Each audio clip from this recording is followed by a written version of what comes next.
इस वीडियो में प्रश्न हम लोग पढ़ने वाले क्लास 10th बायोलॉजी चैप्टर 2 जिसका नाम है श्वसन, उसका अति लघुत्तरीय प्रश्न संपूर्ण पढ़ेंगे 1 से लेकर प्रश्नोत्तम 30 तक। देखिए फर्स्ट क्वेश्चन है ऑक्सीजन की अनुपस्थिति में ग्लूकोज के ऑक्सीकरण क्या कहलाता है।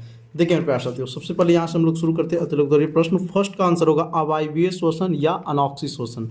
अवायवीय श्वसन कहीं दूसरा नाम है अनॉक्सी श्वसन, ठीक है। तो आपको मेरे पास तो कहीं कहीं अवायवीय रहेगा, कहीं कहीं अनॉक्सी, तो दोनों एक ही है भाई साहब। देखिए प्रश्न, ऑक्सीजन की अनुपस्थिति में यानी ऑक्सीजन उपस्थित नहीं रहेगा और ऑक्सीकरण अगर ग्लूकोज का हो रहा है तो याद रखिएगा अवायवीय श्वसन, ठीक है। और कभी कभी पूछ देता है अवायवीय श्वसन किसे कहते हैं, तो बोलिए प्रश्न कि ऑक्सीजन की अनुपस्थिति में, ठीक है, ग्लूकोज का ऑक्सीकरण होता है, उसे हम लोग अवायवीय श्वसन कहते हैं। सेकेंड नंबर क्वेश्चन देखिए, ऑक्सीजन की उपस्थिति में ग्लूकोज के ऑक्सीकरण, एक जगह अनुपस्थिति एक जगह उपस्थिति, ठीक है प्रश्न, अब्सेंट और प्रेजेंट, इतना तो जानते ही हैं। तो इसे बोलेंगे वायवीय श्वसन या ऑक्सी श्वसन, इसी का नाम प्रश्न दूसरा क्या है, ऑक्सी श्वसन। थर्ड नंबर क्वेश्चन देखिए भाई साहब, जैव कोशिकाओं में रासायनिक ऊर्जा का सार्वजनिक वाहक कहलाता है, तो इसे कहते हैं प्रश्न एटीपी। अब देखिए एटीपी क्या है सर जी, एटीपी का पूरा नाम आता है, मोस्ट वीवीआई क्वेश्चन है, याद रखिएगा, ठीक है। डायरेक्ट पूछना प्रश्न कि एटीपी का पूरा नाम क्या है, एडोनोसिन ट्राईफॉस्फेट, ठीक है, एडोनोसिन ट्राईफॉस्फेट। 4 नंबर क्वेश्चन, कोशिकीय ईंधन किसे कह जाते हैं, लिख लीजिए। देखिए हमारा मेरे पास तो यही खासियत है ना कि जितना भी वीवीआई क्वेश्चन, जितने भी एग्जाम में छपने वाले प्रश्न हैं हम आपको बता देंगे। ग्लूकोज को, ग्लूकोज का सूत्र क्या होता है प्रश्न, C6H12O6। इससे पहले वाला प्रश्न जो वीडियो बनाए उसमें 1 लाख व्यू गया, लेकिन प्रश्न तो बहुत ज़्यादा आप लोग प्यार दिए, लेकिन उसमें ना क्वालिटी थोड़ा सा गंदा था, और इसमें देखिए हम थोड़ा सा फेयर लवली लगा के चिकना कर दिए आप सभी के लिए, क्योंकि आप लोग बोल रहे थे सर जी थोड़ा सही कर दीजिए, सही कर दीजिए। क्वेश्चन नंबर 5 देखिए प्रश्न, संपूर्ण श्वसन क्रिया के 2 चरणों का नाम लिखे। देखिए तो जो श्वसन क्रिया के 2 चरण होता है ना, वो प्रश्न तो प्रथम चरण जो होता है वो कोशिका द्रव में होता है, जबकि दूसरा चरण होता है माइटोकॉन्ड्रिया में, ठीक है। प्रथम चरण कोशिका द्रव में, दूसरा चरण माइटोकॉन्ड्रिया में। 6 नंबर क्वेश्चन, श्वसन जीवों के लिए क्यों आवश्यक है। बोल रहा है प्रश्न कि श्वसन जैसे सांस लेना जीवों के लिए क्यों आवश्यक है। जैसे प्रश्न आपसे हम बोल दे कि ऊर्जा आपके लिए क्यों आवश्यक है, जैसे खाना आप लोग खाते हैं ना जी, तो क्यों आवश्यक है, तो बोलिए कि ऊर्जा के लिए। तो श्वसन में प्रश्न तो किसके लिए आवश्यकता है, ऊर्जा प्राप्त करने के लिए, ठीक ना। चलिए 7 नंबर क्वेश्चन देखते हैं, श्वसन की प्रक्रिया में उपोत्पाद के रूप में क्या मुक्त होता है। जब श्वसन की प्रक्रिया होता है तो प्रश्न तो उत्पाद के रूप में क्या मुक्त होता है, तो मुख्य रूप से कार्बन डाइऑक्साइड होता है, ठीक है, लेकिन इसी के साथ जल भी और एटीपी भी, तो लिख लीजिएगा पूरा, सही रहेगा। 8 नंबर क्वेश्चन देखिए भाई साहब, श्वसन के 2 चरणों में किस आधार पर बांटा गया। श्वसन के 2 चरण में बांटा गया किस आधार पे, तो वो मेरे पास तो ऑक्सीजन की उपस्थिति पे। जब ऑक्सीजन की उपस्थिति होगा तो वायवीय श्वसन, ऑक्सीजन की अनुपस्थिति नहीं होगा तो अवायवीय श्वसन। तो आपको याद हो गया प्रश्न कि वायवीय श्वसन किसे कहते हैं, बोले वैसे रासायनिक क्रिया जो ऑक्सीजन की उपस्थिति में संपन्न हो। अवायवीय किसे बोलेंगे, तो वैसे रासायनिक क्रिया जो ऑक्सीजन की अनुपस्थिति में हो। अनुपस्थिति का मतलब प्रश्न जहाँ पे ऑक्सीजन नहीं रहे, और जहाँ ऑक्सीजन रहेगा वो वायवीय, जहाँ नहीं रहेगा वो अवायवीय। चलिए भाई साहब क्वेश्चन नंबर 9 देखते हैं हम लोग, ठीक है। देखिए नेक्स्ट क्वेश्चन है अवायवीय श्वसन किसे कहते हैं, तो हम यहाँ पे लिख लिए हैं अवायवीय श्वसन। ऐसे भी हम आपको याद भी करवा दिए कि वैसी रासायनिक अभिक्रिया जो ऑक्सीजन के अनुपस्थिति में संपन्न होता है, ठीक है प्रश्न, तो वैसी रासायनिक अभिक्रिया जो ऑक्सीजन के अनुपस्थिति में संपन्न होता है उसे अवायवीय श्वसन कहते हैं। यहीं पे वायवीय की बात हो तो वैसी रासायनिक अभिक्रिया जो ऑक्सीजन के उपस्थिति में संपन्न होते हैं, ठीक है, बस इतना ही अंतर है भाई साहब। आगे देखिए क्वेश्चन नंबर 10, वायवीय श्वसन की क्रिया किस स्थिति में आरंभ होती है। तो अभी ने बताया वायवीय श्वसन कब होगा, ऑक्सीजन के उपस्थिति में, तो 10 का आंसर लिख लीजिएगा ऑक्सीजन के उपस्थिति में। चलिए नेक्स्ट क्वेश्चन पे आते हैं 11 नंबर, पाइरुवेट का पूर्ण ऑक्सीकरण किस चरण में होता है। तो देखिए 11 नंबर ना वीवीआई क्वेश्चन है, एग्जाम में कई बार आए हैं, इसका लिख लीजिएगा माइटोकॉन्ड्रिया, माइटोकॉन्ड्रिया। आगे भाई साहब, पौधों में श्वसन गैसों का आदान प्रदान किन अंगों से होता है। भाई साहब ये क्वेश्चन तो कम से कम मेरे पास तो 3 से 4 बार पूछा गया बिहार बोर्ड के द्वारा, ठीक है।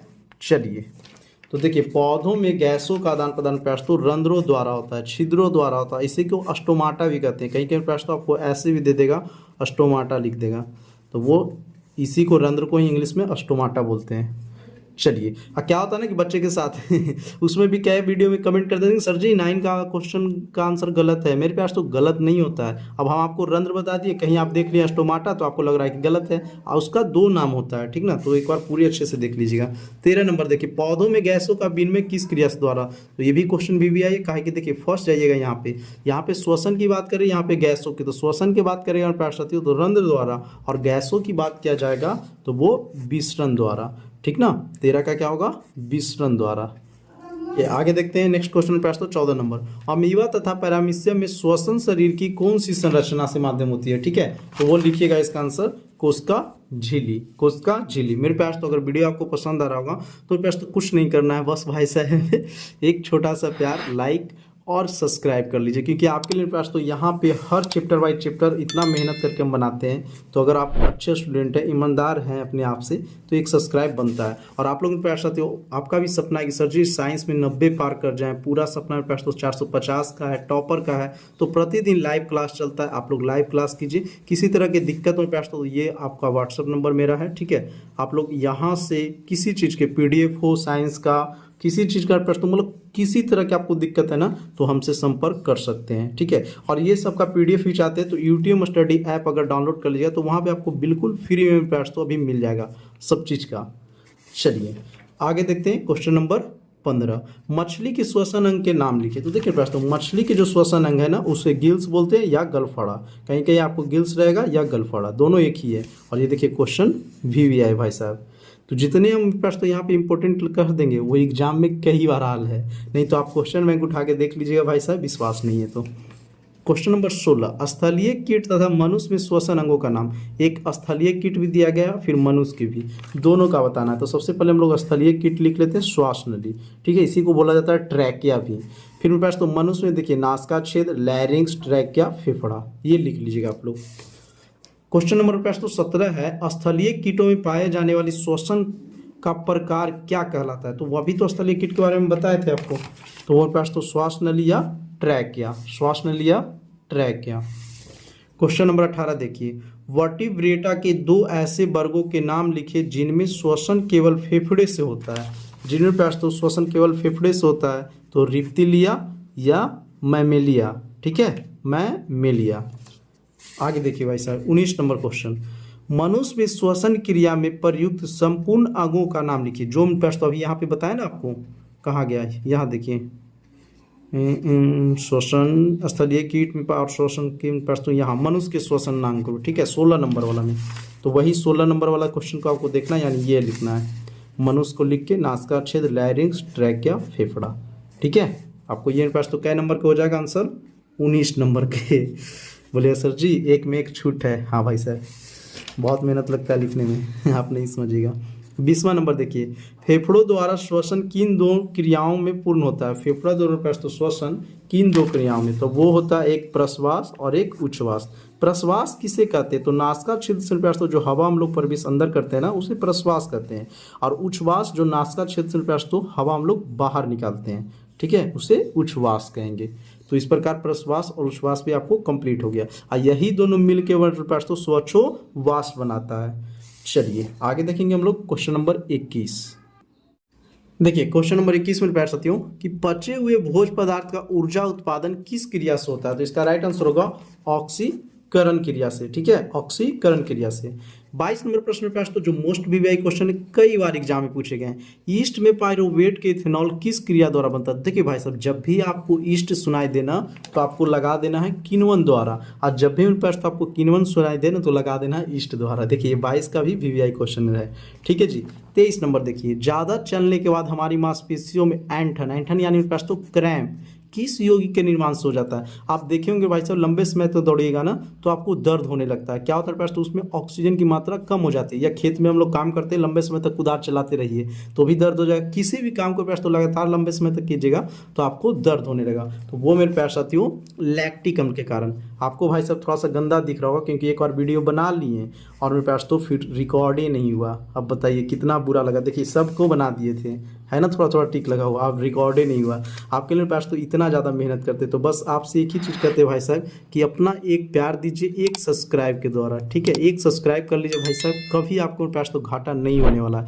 और जो आपका बोर्ड एग्जाम है ना भाई साहब, इससे मेरे पास तो यहाँ पे 100% मेरे पास तो आपको तैयारी कराया जाएगा, ठीक है, याद रखिएगा। और लास्ट टाइम मेरे पास तो जो गेस्ट प्रश्न देते हैं वो 100% लड़ता है बोर्ड में। इस बार तो पूछिएगा अपने भैया लोग से जो दिए होंगे एग्जाम, सबसे ज़्यादा अगर लड़ा है तो वो मेरे पास तो मात्र एक चैनल है यूटीएम स्टडी, जो अभी पढ़ाते थे और वही आता था कल एग्जाम में, ऐसा हुआ था इस बार। तो आपको भी एग्जाम सपना है पास तो कि हम भी सर जी टॉप करें, 450 करें, साइंस में 90 पार जाए। मेरा खुद का पास तो साइंस में 90 पार किए, जबकि हम 2017 में एग्ज़ाम दिए हैं। सोचिए उस टाइम ऑब्जेक्टिव नहीं हुआ करता था, आपके लिए तो इतना ज़्यादा ऑब्जेक्टिव है। तो बस एक छोटा सा प्यार में पास होती है, एक सब्सक्राइब कर लीजिए ताकि बहुत अच्छा लगता है, हमारा परिवार बढ़ते हैं। तो अब ध्यान दीजिए लैक्टिक अम्ल, कभी कभी पूछ देता है पास तो कि लैक्टिक अम्ल यानी दही में कौन सा अम्ल पाया जाता है, तो लैक्टिक अम्ल, ठीक है। चलिए 24 नंबर देखेंगे, श्वसन के प्रथम चरण में बने पायरोवेट का पूर्ण ऑक्सीकरण कहाँ होता है। तो जहाँ भी आपको पायरोवेट दिख जाने में प्यार साथियों, माइटोकॉन्ड्रिया ठोक देना है, ठीक है मेरे प्यार साथियों, माइटोकॉन्ड्रिया को ठोक देना है। हम तो ऐसे याद करते हैं, पायरोवेट दिखे माइटोकॉन्ड्रिया। ग्रसनी कंठ द्वार के नीचे कहाँ खुलती है, तो ये खुलते हैं प्यार तो वायु कोष्टिका वाहिनियाँ या श्वासनिकाओं में। दोनों इसीलिए लिख देते हैं ना ताकि ऑप्शन में जो भी रहे उसको ठोक दीजिएगा, ठीक है। आगे देखें प्यार तो 26 नंबर तक हो गया ना, हाँ 27 नंबर, मनुष्य के शरीर में फेफड़ा कहाँ अवस्थित होता है। ये भी मोस्ट VVI क्वेश्चन है, ठीक है, इसमें डबल मेहनत मुझे लग गया इसका राइट आंसर होगा बच्च गुहा में। क्या होगा पास तो बच्च गुहा में। आगे देखेंगे क्वेश्चन नंबर 28, बच्च गुहा के पश्च भाग में अवस्थित एक गुंबद के आकार संरचना को क्या कहते हैं, तो उसे कहते हैं प्यारे साथियों डायफ्राम, ठीक है, डायफ्राम। तो आप लोग लिख लीजिएगा क्वेश्चन नंबर 28 का answer diaphragm. Next question, haemoglobin कहाँ अवस्थित रहता है। देखिए भाई साहब आपसे पूछा जाता है रक्त क्या है, तो रक्त एक रुपया तो तरल संयोजक है। और कभी कभी पूछता है कि रक्त के जो खून रुपया तो लाल रंग का होता है वो किसके कारण, तो वो होता है हीमोग्लोबिन के कारण, ठीक है। और जो भी बच्चा में हीमोग्लोबिन की मात्रा कम पाया जाएगा उनको नींद खूब आएगा, एकदम मस्त से लगेगा कि सर जी पढ़ाई वढ़ाई छोड़िए और सूतने दीजिए हमें, ठीक है। लेकिन मेरे पास तो साल भर दम मेहनत करना है जम के, और आपको भी टॉपर लिस्ट में आना है, ठीक है। इसके लिए पास तो अभी से ही मेहनत करना शुरू कर दीजिए। तो देखिए हीमोग्लोबिन कहाँ अवस्थित रहता है ना, वो रक्त कोशिकाओं में, या आपको कहीं कहीं रुधिर भी लिखल रहेगा, याद रखिएगा रक्त कोशिकाओं में। मेरे प्यार साथियों अब लास्ट बच्चा है 30 नंबर, ठीक है। अभी तक मेरे प्यार तो आप लोग चैनल को सब्सक्राइब नहीं किया तो ईमानदारी से कर लीजिए भाई साहब, क्योंकि अगर आप ईमानदारी से यहाँ कीजिएगा ना सब्सक्राइब तो आपका कॉपी भी बोर्ड में ईमानदारी से ही चेक होगा, नहीं तो आप बना के आइएगा कितनों आपका चेक सही से नहीं होगा, क्योंकि आप मेरे पास तो ईमानदार नहीं है। सोचिए ना पिछला वीडियो मेरे पास तो 1 लाख व्यू गया है, ठीक है, 1 लाख मेरे पास तो व्यू गया है। अब बच्चा सब्सक्राइब कितना किए होंगे, बहुत 500 से 600, बताइए। तो जब आप यहाँ पे इंसाफ कीजिएगा उन पास तो सही से कीजिए नहीं कीजिए, तो आप कैसे सोचते हैं कि हमारा भी कॉपी अच्छा से चेक हो जाए। हम आपके लिए इतना मेहनत करें, पूरा चीज़ आपको प्लेलिस्ट में मिल जाएगा, ठीक ना। और लघु उत्तरीय दीर्घ उत्तरीय सब वीडियो आने वाला है।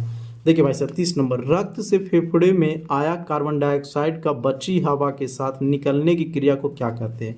रक्त मेरे पास तो फेफड़ा से आया कार्बन डाइऑक्साइड की बची हवा के साथ निकलने से प्यार साथियों किस क्रिया को क्या कहते हैं। आपको पता है कि इससे पहले भी हम वीडियो बनाए हैं, उसमें बहुत सारा प्यार दिए हैं, लेकिन सब्सक्राइब्स के साथ नहीं, व्यू के साथ तो इसका आंसर देखिए भाई साहब, तो आप ही लिए ना इतना अच्छा से बनाए जी, उच्छ्वास, ताकि आपको दिक्कत ना हो। तो बस मेरे पास तो अगर वीडियो आपको पसंद आएगा तो एक सब्सक्राइब कर लीजिएगा और दोस्तों के पास शेयर कर दीजिए, और एक प्यारा भरा सा कमेंट कर दीजिए कि वीडियो आपको कैसा लगा, वो आपका फीडबैक रहेगा। तो हम लोगों के पास तो नेक्स्ट वीडियो बहुत जल्द आने वाला है, लघु उत्तरीय प्रश्न, ठीक है। उसके बाद दीर्घ उत्तरीय भी आएगा, सारा चीज़ का प्लेलिस्ट बना है, वहाँ से आप लोग देख सकते हैं। तब तक के लिए पास तो जय हिंद जय भारत।